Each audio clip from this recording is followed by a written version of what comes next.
Welcome to the London Independent Film Festival 2023. This is our 20th birthday, so thank you for joining me. And today we have a story surgery with script right. So I'll hand over to Maddy, she will do that. Thank you all for being here, and I hope you enjoyed the last workshop. And there are many workshops, panels, all sorts of guests and things going on. So make sure you grab a program so you know what all the events are. And yeah, over to Maddy. Thanks everyone. Thanks Natasha, thanks for having me here. This is the second time we've been here and it's a pleasure to be back. So, my name is Maddy Fry. I'm one of the co-founders of ScriptWrite. We're a script reading consultancy. We're based in London, but we work with people everywhere. I would be with my co-founder, but he unfortunately has COVID, so he's unable to be here. But he would be here if he could be. So I'm going to talk a bit about my professional background, how ScriptWrite came about. I'll keep that brief, and then talk a bit about what we do, what we have to offer to writers, what development is. And I'll do a bit of myth busting around the writing process, particularly as I imagine a lot of people in this room will be screenwriters, script writers in some way, at any stages of their careers. And then there'll be a bit of a Q&A where I'll talk about some common problems that I often encounter when I'm working with writers. But also, you can ask me anything. If you have any problems with your scripts, from the big to the small, you can throw them at me and I will answer as best I can. And afterwards, I'll be around if anyone wants to mingle and chat and talk further. So my background is in journalism. I've written for the Daily Telegraph, the New Statesman, Time, various others. And I've script read for Coverfly, the Hamptons International Film Festival, both based in America, and for various production companies over here. Owen and I founded ScriptWrite because we felt that a lot of writers were not enough one-on-one support was available for a lot of people in the writing process, whether they're playwrights, screenwriters, writing for TV or film or stage. And we also felt that a lot of feedback people were getting was not very clear and often not about giving people the tools they need to make their work better. So after that we thought, well, we'd like to try and introduce people to the way we do it. And we work with both writers and teams. We work on film and TV scripts, plays, audio dramas. We basically address what needs to be done with a script before a camera gets pointed at it, at all stages of the writing process. We work with people at all levels. We work for people just starting out, to those who are semi-professional or professional. We do workshops such as these at film festivals. We're forging links with drama schools. And we have our first online event in July, which is aimed at people who have a first draft in hand but are a bit daunted by the rewriting process and the redrafting. It's basically about getting unstuck. So if you're interested in that, the Eventbrite link is on the pages we've got here. It's also up here. So we'd love to see you at that if you think that's for you. And essentially, we also work with people one-on-one, and we offer script feedback packages, and we have those detailed on our website, which, if James is able to click to that.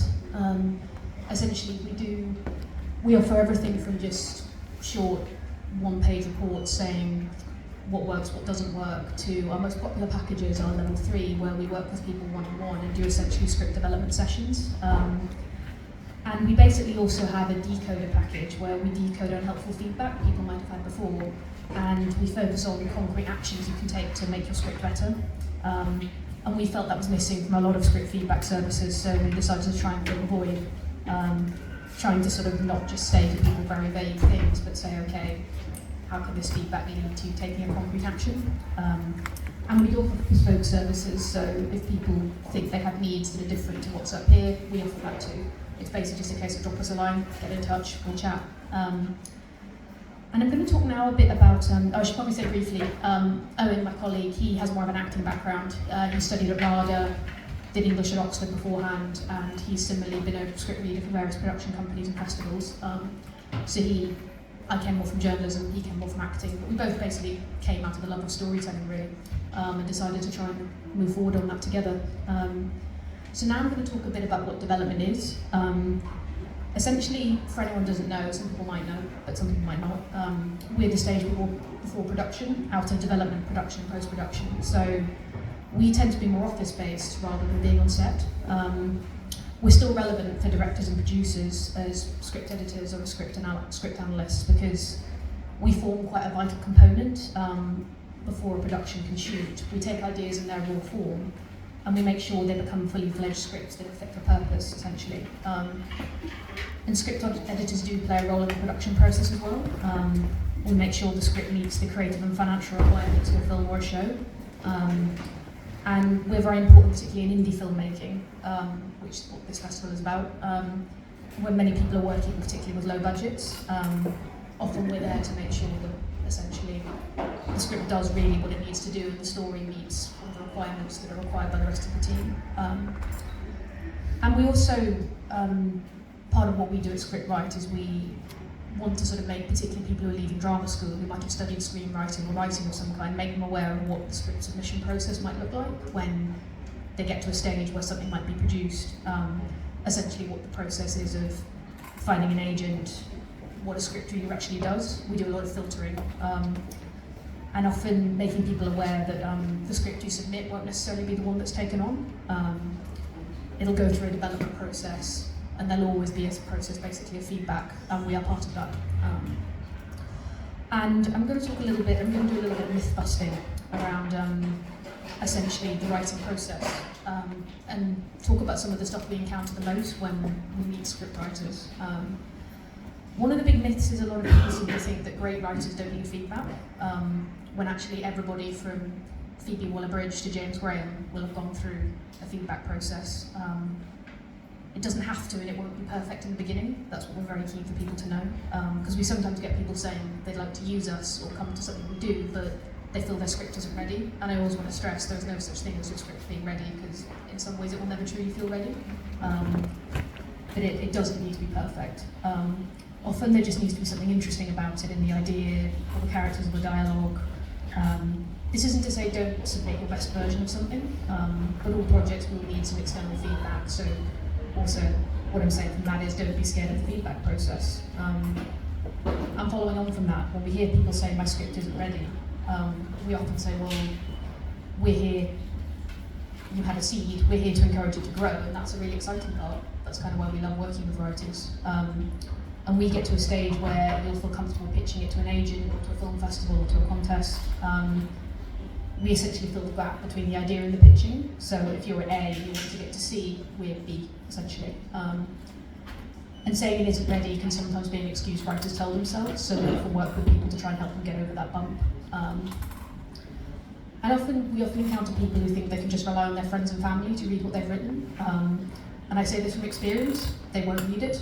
And if they do, their advice will be coloured by your relationship to them. The reality is people are busy.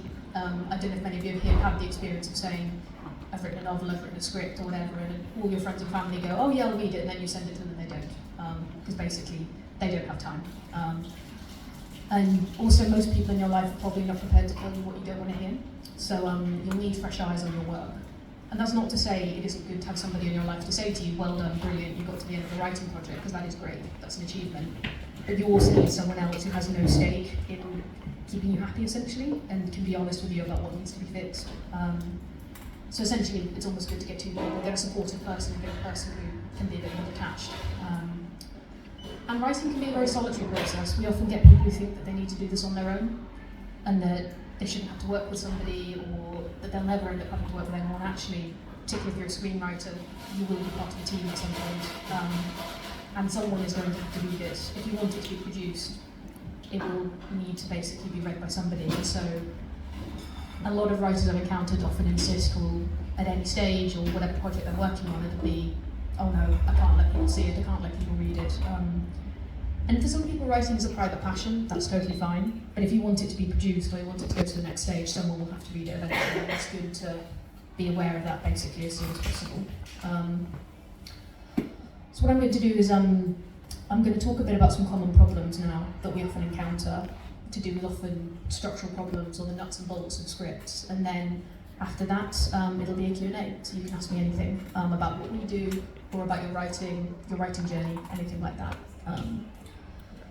First of all, in terms of structure, it's a really good idea to look up storyboarding techniques as a way to make sure a story is balanced, that you're not leaving any threads hanging. Some of you might have come across The Circle of the Hero's Journey by Joseph Campbell and Dan Harmon, who were involved in Rick and Morty. And it's interesting to think about how if you say look at films like Nomadland and Spider-Man, No Way Home, they have pretty much the same story patterns, even though they're very different films. And looking up storyboarding techniques is a great way to think about how to do that. And in terms of content, we often advise people don't try and pack too much into a story, particularly if you're at the beginning of your career. Decide what the through line is. If in doubt, go back to your log line. One of my favourite films that came out recently was Mass. It had Jason Isaacs and Anne Dowd in it. The basis of that film is super simple. It's 4 people meet in a church basement. 2 of the people, their son was killed in a high school shooting. 2 of the people, their son was the shooter. Quite a simple idea, but it's a magnificent film and it does a lot with what it's got. And I always say to people, don't be afraid to start with that. Bigger, more complex stuff can come later, but know your craft first. And then also another point some more other advice we would give to people is tell a story, don't preach. There is a difference between these, and it's an important difference. We come across quite a lot of issue-based scripts where the central theme of it will be the character is on a journey about their sexuality or about transitioning or about having gone through some kind of racial injustice, and it needs to be story first and then issue. Having an issue with a story wrapped around it can lead to quite bland storytelling. If Owen were here, he would say that the bit in The Last Jedi where the characters all end up on a basically capitalist planet, and there's a bit of a film where it rants about capitalism, he would say that's an example of that. I wouldn't totally agree. We have quite different views on Star Wars, so but that's for two of us. So essentially, it isn't really enough to just make your character have a certain issue or an identity issue and make the script about nothing else. This often leads to quite bland storytelling, a lot of exposition. It's not that these things are not important. I do want to stress that. These are often very important issues that people are addressing, but those things aren't enough. There still has to be something else that's been said. And leading on from this, we encounter quite a lot of essentially issue-based writing, but also writers that struggle particularly these days still with writing women. They can end up, the writing can be voyeuristic, there can be massive age differences which don't make a lot of sense between, say, a male and a female character. And often we counted women are either too perfect or they're too awful. And often it can be that you end up, I don't know if anyone's come across the concept of the Mary Sue, but it does tend to be both male and female writers, but male writers particularly we sometimes encounter end up tripping up on being like, you can't make a female character weak. Something I've often said to people is if in doubt, you're writing a female character and you're concerned about whether or not it feels fully rendered and fully three-dimensional, then make them male and then switch back if need be. That's a good trick. And also, a great book and a great series of workshops that address this is The Science of Writing Characters by Kieran Pelican. That is, I can always send people a reading list later if they would like, but that is a great way of thinking about. She comes up with basically various different ways you can think about, does my character have more than 2 dimensions essentially? It needs to have between 3 and 5 to be believable essentially according to this metric. So, and I guess finally dialogue. Quite often we come across characters having a lot of verbal tics, and also the voices not being distinctive enough. In a script, generally, we always advise that dialogue should do the heavy lifting, but it shouldn't be so realistic as to feel like a documentary, but it has to be convincing on its own terms. Essentially, you're creating a world, and that world doesn't have to exactly mirror the one we're in, but it has to help people suspend their disbelief enough to be able to enter it and feel like these characters are speaking in ways that is true to who they are within this world. And exposition, that is a real trap a lot of people fall into. I was touching on it just a couple of minutes earlier. Essentially, writers often announce things without much subtext. This is a real trap for actually sci-fi and fantasy writers, we find. And it's a cliche for a reason, show, don't tell. We often say that characters conveying things through their actions is far more interesting than just if they're announcing things all the time. And another great resource for this is the organisation Readsy. They do a lot of free videos for writers, and they've done one recently on dialogue, which is definitely worth watching.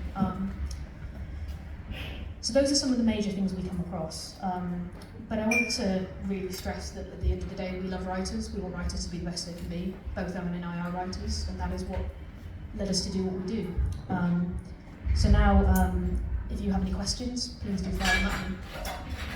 I've got a project which I'm working on where I've got the world and everything there, I've got the settings, situations, but I'm still a bit hazy on what characters I should incorporate. Or, if you've got a project where you've got lots of ideas, how do you simplify it to make it more appealing? Because it's one of these. That's the big thing that I've got at the moment with this particular project.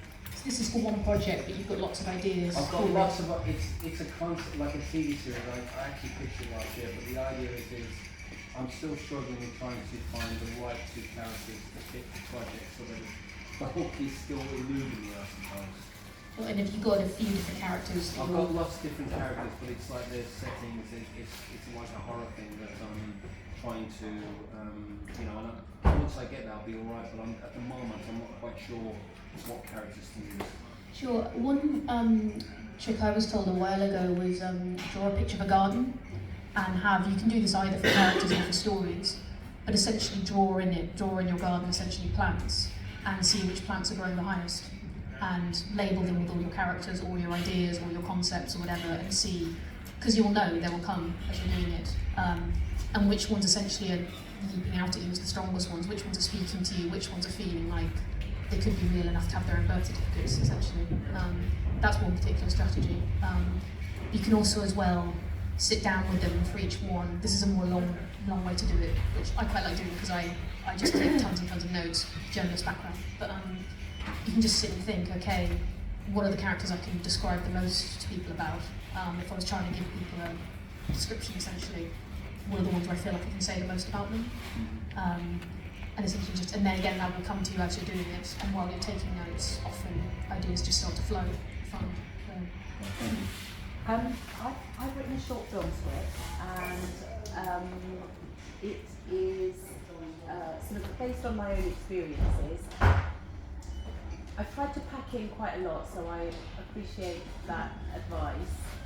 However, I have had 3 directors and 2 casting directors read it, and of course, they clearly, one or two of them given me some feedback, so I've made some amendments, and one of them even sat down with me helping, sort of kind of like mentoring me, because it's the first time I've done something like this.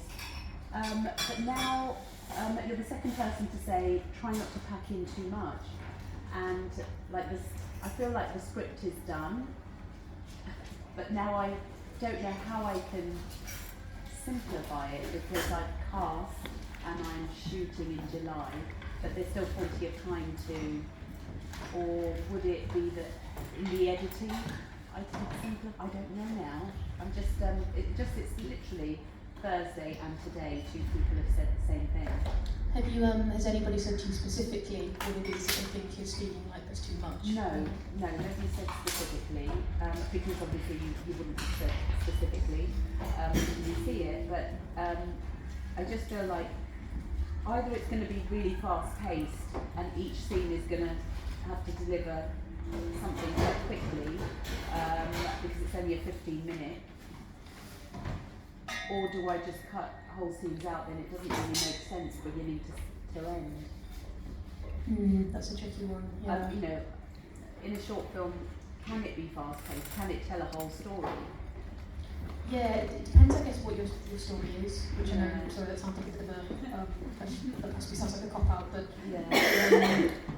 I mean, this is the point where I would say, honestly, it's worth sitting down with somebody and sort of going through and thinking, because this is the point where you probably need detailed feedback, so like us or someone else to sort of say, okay, what is it here that could go, or how could this, is this scene actually working? It's often worth thinking, does the scene actually move the story forward, or is the scene just too baggy, a character's just talking for the sake of it?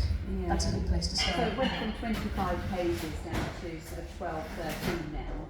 So I really feel like, I've taken out the stuff that didn't move it, or put, that. So I think I've really kind of, and now I'm just thinking maybe it is, I don't know, I just don't know. So how long is it meant to be? It's meant to be 15 minutes, and I've whittled it down to sort of like 12 and a half pages. Yeah, and it sounds like you've done quite a bit of purging already, so Yeah. there might be a point where you have to go with your gut and say, it's as ready as it's ever going to be.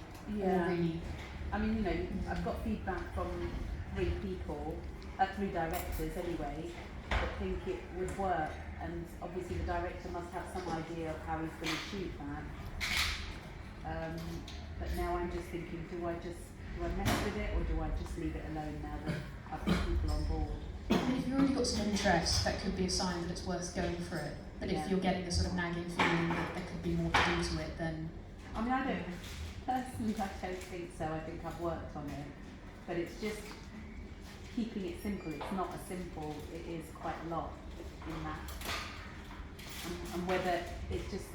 Do you know, like, people go through trends, don't they? You know, things go through trends. And I have seen that in short films there is that trend to do, like, it's just one location, one thing, and that's it. Doesn't mean it's right. Yeah, I don't So- know. No, that's Yeah, true. am I I mean, going ultimately- against the trend? This can come down to what feels right for your voice and what you're trying to achieve. It doesn't have to be, all just a few characters sitting in one room.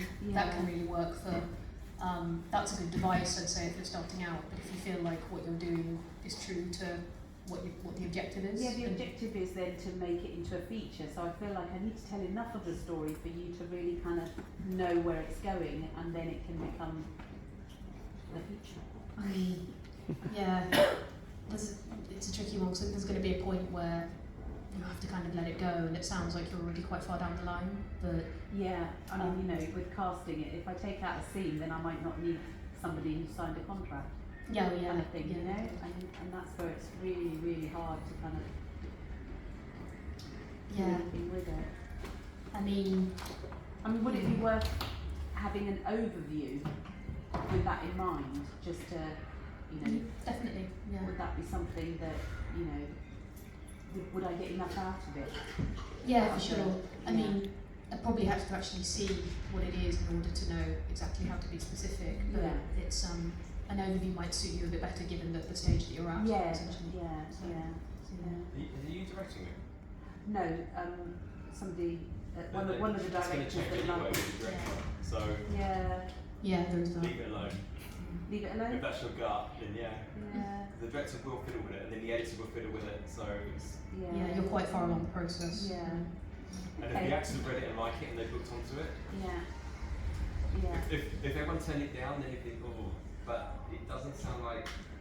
Yeah. I think it's I mean, overthinking, yeah. sorry. I mean, certainly, you know, for the next script, I didn't know something like this was even around, and I have been very lucky that the director did sit down with me and tell me, get this software and think about this, read these 2 books and all the rest of it.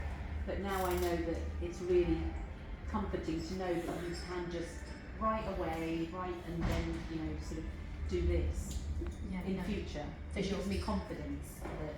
But so many people are not aware that this side of the industry really exists. So well, it'd be great to know how you get on. Thank you. Sorry, Eddie. I don't know if you can help with this, but I've actually been asked to write an ensemble piece for a theatre production, and I'm getting very stuck with the ensemble side of it. I haven't been given a very clear direction when it comes to the actual story. They've kind of given me a vague idea, and I'm trying to get more specifics from them. They don't really know themselves. I wondered if you had any tips or anything like that to try and help either me make the storyline or to help them to actually work out what they want the storyline to be. So the person hasn't given you much of a brief, essentially. Not too much, no. Well, you've got quite free rein then, I suggest, if they've not really, have they given you any kind of instructions at all? A little bit, but not. But more, they go off on a tangent when I talk to them about it, so it doesn't end up becoming about the storyline. Yeah, I know that feeling. That does happen. I mean, how many characters do you have? They want 8. Yeah, that's quite a lot. I thought so, yeah. Well, slightly like the advice I was giving to the previous gentleman, I'd say work with the ones you feel strongest with, and then be honest with them if you feel there's others that are superfluous, essentially, or are just not going to make the cut. And then you can always start small and work outwards, but I'd say if you feel there are just characters in there that are not really adding to the story, then let them go and be frank with the person who's and then it's kind of up to them whether they take that on board or not. Do you have a sense of where you'd like the story to go at this stage? I know the beginning, I know the end, I don't know the middle. That's the difficult part. Yeah, indeed. Yeah, that's the thing a lot of writers struggle with. But say, yeah, start with the parts you feel are strongest and that'll lead you. Don't be afraid to just be honest with them and say it might not fit the exact very vague brief that they've given you, but that's okay because you can do the specifics. Lady back. Hi. Just would love to hear some tips for editing or writing down, because I guess that's a difficulty for a lot of people. Yeah, It's kind of following on as well from what she just said as well. Yeah, I think getting a second pair of eyes on it definitely. But also, when it comes to reviewing your own work, just I'd say have time away from it. Give yourself quite a few months or even years. If you have other projects going on and other things you can work on, don't be afraid to just put it in a digital or real desk drawer and come back to it, because then you'll come back to it with fresh eyes, essentially. And I think by doing that, you'll then have probably quite a clear sense or a clearer sense of what about this is working and what's not. And I think, yeah, and if you can get more than one pair of eyes on it, definitely. Sorry, another question then. Yeah, sure. Because you were saying, I guess it's natural for you to ask your family and friends to have, that second pair of eyes. Who else would you suggest to kind of to do that? People like us, but with family and friends, you might find that there are people among that who you can actually trust. I think it's just worth being quite frank with them, and I've got to the point now where I go, do you have time to read this? And if you don't, that's fine. If you do, should I just send you the first page, the first few pages, and could you get it done by this point, I'd say. But it definitely make it somebody you trust and you think will tell you what you don't want to hear as well. I think that's very important. This isn't a question, but this is just what my friend did. He put a little question on Instagram and said, would anyone like to read my script? And then you put your email address in. So I put mine in and read a script. But so then it's genuinely people who actually want to read it, otherwise they wouldn't bother. Love that. Maybe Yeah, try that's that. cool. True. Although I would point out reading a script is work, so there are people out there who might be willing to do it for free, and that's if they're willing to, great. But also, you might again have the same problem where people might say they'd like to read it and they might respond, but it's maybe good to get a mix, basically, of something like that with various other people. So. Gentleman there. Hi. One of the things I have an issue with is sometimes I've got a great idea for the beginning and at the end, but it's the middle bit. It's trying to get everything together. Because I've got a whole folder of projects stuff written halfway through with different characters and stuff, and it's how no, that doesn't work. But how A to Z, what's the easiest? Oh, there are several ways. You can either just keep going, just keep writing, because the actual writing process itself often will generate stuff. Stuff will come as you're writing that you don't expect. I've certainly found that other writers have. And there's also, I think, going back to reading about essentially storyboarding techniques and techniques for how to map out a story. And there's another really good book, Into the Woods, by John York, if anyone's come across that. And thinking about, okay, what are the sort of what are the points where particularly if you think about a good technique to think about is, are the stakes high enough? Are my character's motivations clear enough? What do they want? And how close are they to getting it? And in the middle, are you actually at the point where, if you think about it as situation crisis resolution, which is an old school method, but it's old school for a reason, are they coming to the crisis point essentially? That's a good place to begin. And you don't have to stick to that hard and fast, but it can be a good way of thinking, okay, can I throw a roadblock in front of them? How do they react? What does that reveal about them? Where does this take me? And then, you can always change later. You can always rewrite stuff later. I'd better say, throw out challenges and see how your characters respond. Is there anything that you get absolutely sick of reading and you're definitely go do that? I'd say, even though I have banged on about this a little bit in this presentation, just exposition, just characters just announcing things. and it's you know, it's an easy trap to fall into, partly because you need to make people aware of the world you're in, and you do need to convey details to the person, the reader, or who will become the viewer. So it's not, you know, it's understandable why it happens, but I was doing some reading recently for a film festival, and just the amount of stuff we get where it's just all the characters do is spend all their time monologuing to each other, and that isn't how people are in real life. And okay, film and TV and plays can't always reflect how people are in real life and reading, but it just didn't. It in no way felt true, and there is a fair bit of that. But in some ways, I partly think perhaps it's good for people to get that out of their system, and then I think the novelist Ian Banks had said something along the lines of the first million words will be shit, so just write them, get them out of the way. Won't be true for everybody, but yeah, that's one of the ones. I think it's just, I'm a big fan of just write simply, and a lot of exposition is not writing simply, it's trying to crowbar in too much, essentially. So, I laid it back. I'm just wondering if you've got any tips on getting characters to shut up and slow down a little bit in your head when you're actually trying to write them. I tend to find that I spend so much time watching them, hearing what they're saying, watching like a film already running through my head, that I don't seem to get the time to actually, to be able to put what they're saying then onto the paper. Just wondering if there's any tips. Should I try to pull some scenes, out of my head, or do I just need therapy? Basically. What would you say to them? I think that's worth thinking. What would you say to the character? See, it's like I'm already watching, but basically how I write is basically transcribing what the characters are already saying. So it's like I close my eyes and I'm actually watching the film running through my head. And it's would you guys just shut up and slow down a bit so I've got time to write down what you're saying, to actually put it together.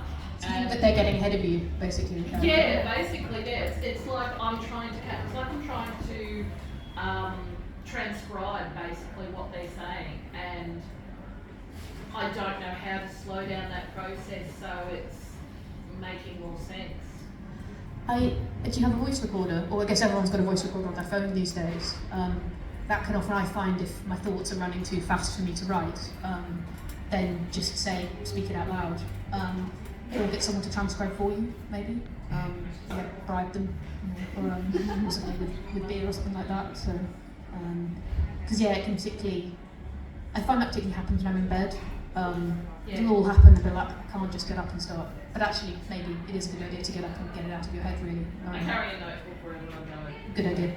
Very good idea. And I'd say speak it.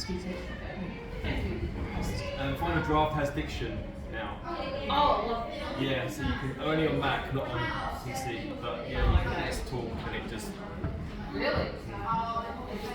It's very handy. Might have to go buy a Mac then. Yeah, Final Draft obviously is on PC, but the diction doesn't work with it. It's only on Mac.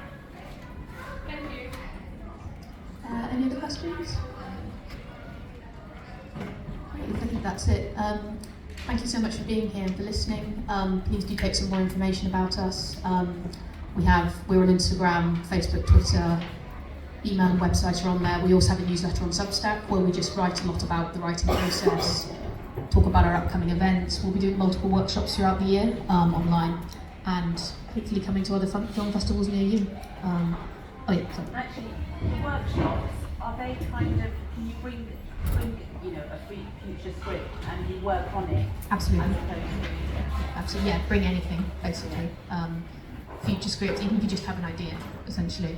And this one particularly is, it's aimed more at people with a first draft, but even if you're sort of thinking, oh, I'm dreading the redrafting process before it's even happened, it's good to talk about it. So yeah, come along. Thank you.